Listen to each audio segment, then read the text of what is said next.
Bonjour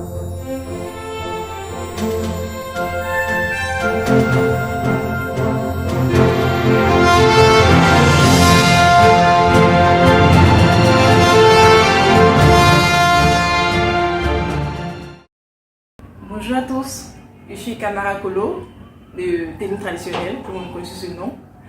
J'ai fait une formation en informatique de gestion. Aujourd'hui, je vais plutôt vous parler de tenue traditionnelle, TTI, à la base qui a été créée pour montrer les tenues traditionnelles de la Côte d'Ivoire. À un moment donné, nous tous on était sur internet, on se promenait, on se promenait pour poser. Et après, je me suis dit, pourquoi ne pas mettre l'accent sur quelque chose, pourquoi ne pas montrer nos tenues en Côte d'Ivoire, parce qu'à un moment, les gens qui se mariaient ne portaient pas les tenues de chez nous, portaient les tenues des autres pays. Et je me suis dit, non, que nous on a de belles choses ici, pourquoi ne pas les montrer? Et c'est comme ça que j'ai créé tenue traditionnelle ivoirienne, qui est devenue TTI aujourd'hui. Et ça fait maintenant 3 ans que tenue traditionnelle a été créée, mais 1 an, 8 mois que nous vendons sur tenue traditionnelle ivoirienne maintenant.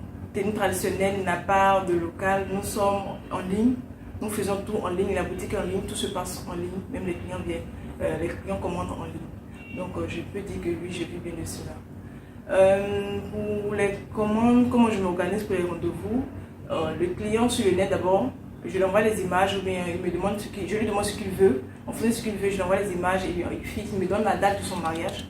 Et pour les rendez-vous, vous devez réserver 1 mois avant vos mariages. L'avantage c'est que tenue traditionnelle nous a permis de voyager, de quitter la Côte d'Ivoire, d'aller dans d'autres pays, connaître d'autres pays. Ça pour moi c'est un avantage. Les difficultés, oui, il y a des difficultés partout. Nous avons besoin de financement pour pouvoir agrandir tenue traditionnelle, pour pouvoir avoir un beau local, pour pouvoir nous positionner dans un bon endroit, que tout le monde puisse vraiment adopter la tenue traditionnelle. Un appel aux femmes, juste vous dire, ne vous découragez pas, juste vous dire que les hommes ne sont pas supérieurs aux femmes.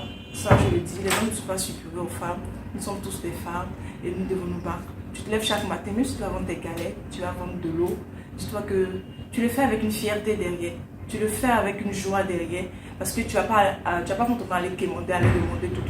Donc cette joie, je vous assure que Dieu récompense cette joie. L'éthique de maintenant, je me dis que les femmes ne doivent pas rester derrière, on doit être vraiment devant, vraiment nous battre. Et j'appelle toutes les femmes à vraiment se lever le 8 mars et dire que c'est notre journée, vraiment profiter de la journée, que Dieu nous bénisse tous. Merci.